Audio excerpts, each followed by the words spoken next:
नमस्कार दोस्तों, 365 सी में आप सभी का स्वागत है।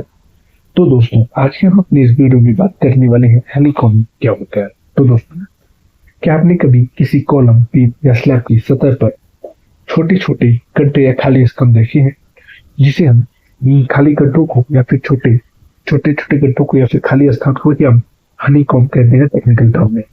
तो दोस्तों, आज हम अपने इस वीडियो में बात करने वाले हैं हनीकॉम्बिंग क्या होता है, दूसरा हनीकॉम्बिंग क्यों होता है, तीसरा हनीकॉम्बिंग के नुकसान क्या होते हैं, और हनीकॉम्बिंग को कैसे ठीक किया जा सकता है, और यहाँ अपना काम करते टाइम पे बनने के टाइम पे हम क्या प्रिकॉशन ले सकते हैं जिससे हम हनीकॉम्बिंग को होने से रोक सकते हैं।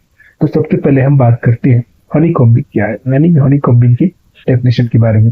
तो दोस्तों, हनीकॉम्बिंग किसमें आता है, तो वो आता है कंक्रीट में। तो हनीकॉम्बिंग एक कंक्रीट का एक समान डिफेक्ट है। तो अगर हम बात करें, जैसे कि जब हम कंक्रीट में स्टील के चारों तरफ कंक्रीट को डालते हैं और वो पूरी तरह भर नहीं पाता है और उसके अंदर खाली जगह रह जाते हैं, तो सतह मधुमक्खी की छत्ते जैसा दिखाई देता है, जिसे हम हनीकॉम्ब कहते हैं। हम बात करते हैं हनीकॉम्ब होने के कारण का। तो हनीकॉम्ब होने की मुख्यतः 5 कारण है, जिसमें सबसे पहले होता है कि हम कंक्रीटिंग के टाइम पे सही से वाइब्रेटर का यूज ना करें या वाइब्रेशन का यूज ना करें। दूसरा है स्टील का अधिक घनत्व होना, यानी कि स्टील की क्वांटिटी ज्यादा यूज होना। तीसरा है खराब कंक्रीट मिश्रण। चौथा है गलत तरीके से कंक्रीट डालना। पांचवा है शटरिंग से सीमेंट का निकलना। तो सबसे पहले हम बात करते हैं सही से वाइब्रेशन का यूज ना करना। तो दोस्तों, जैसे हमको पता है, कोई भी हम स्लैब में कंक्रीटिंग कर रहे हैं, बीम में कंक्रीटिंग कर रहे हैं, तो वहां पे हम लोग को वाइब्रेटर यूज करना होता है, ताकि हमारे जो कंक्रीट है उसके बीच में वॉइड्स ना आए, उसके बीच में वॉइड्स ना आए, उसके लिए हम वाइब्रेटर यूज करते हैं। तो अगर हम कंक्रीटिंग के टाइम पे अच्छे से वाइब्रेटर का यूज नहीं करते हैं, तो उस केस में जो उसके अंदर हवा के बुलबुले रह जाते हैं, जो कंक्रीट का, जैसे हमने बताया कि अगर वाइब्रेटर का यूज नहीं करेंगे तो कंक्रीट पूरा कॉन्ट्रैक्ट पूरा अच्छे से फिल नहीं होता है और उसके अंदर हवा के बुलबुले रह जाते हैं, जो कि फ्यूचर में जाके हनीकॉम्बिंग का रूप ले लेते हैं। दूसरा है स्टील का घनत्व यूज करना। जैसे हम जानते हैं, कोई भी हम कंक्रीट स्ट्रक्चर बना रहे हैं, आरसीसी कर रहे हैं, तो वहां पे रेनफोर्समेंट यूज होता है और उसके बाद कंक्रीट यूज करता है। तो अगर हम क्या करते हैं, अपने जो जैसे बीम का एग्जाम्पल ले लिया, बीम में रेनफोर्समेंट ज्यादा डाल दिया, और तो अगर रेनफोर्समेंट ज्यादा डाल दिया तो हम लोग को कंक्रीट को जाने का गैप नहीं मिलेगा, जगह नहीं मिलेगा। उस केस में क्या होता है कि हमारा स्टील का घनत्व ज्यादा हो गया हो, तो उस केस में क्या होता है, हमारा कंक्रीट अच्छे से फील नहीं हो पाता है और खाली जगह रह जाता है, जिसके कारण भी हनीकॉम्बिंग हो जाता है। तीसरा है खराब कंक्रीट मिश्रण, यानी कि यदि कंक्रीट में पर्याप्त सफिशिएंट मात्रा में सीमेंट ना हो नहीं होता है, तो उसका जिसकी वजह से कंक्रीट में प्रभाव यानी कि फ्लो कम हो जाता है और उसके कारण भी हनीकॉम्बिंग हो जाता है।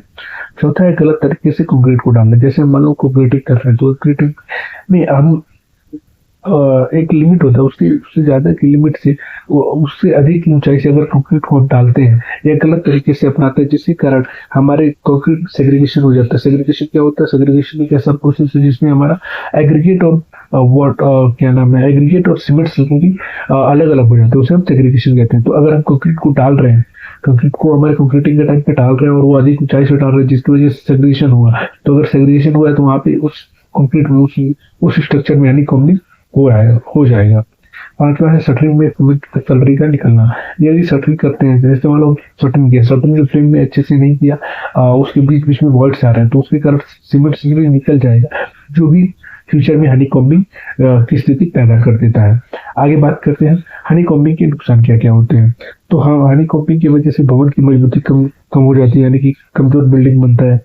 दूसरा है स्टील बाहर दिखाई देने लगता है। हाँ, इसलिए भाई कंक्रीट अगर नहीं चढ़ेगा तो स्टील की विजिबिलिटी होगी, पानी अंदर प्रवेश करता रहता है गैप की वजह से, और स्टील में जंग लगते हैं। जैसे मान लो अभी आई स्टील है, उसमें अगर वेदर के कॉन्टेक्ट में आता है तो वहां पे जंग लगना जाहिर सी बात है।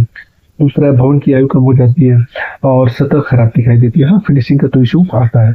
तो सबसे पहले हम बात करते हैं, अगर हमारी बिल्डिंग में, हमारे स्ट्रक्चर में हल्का हनीकॉम्बिंग है तो उसकी मरम्मत के क्या तरीके हो सकते हैं।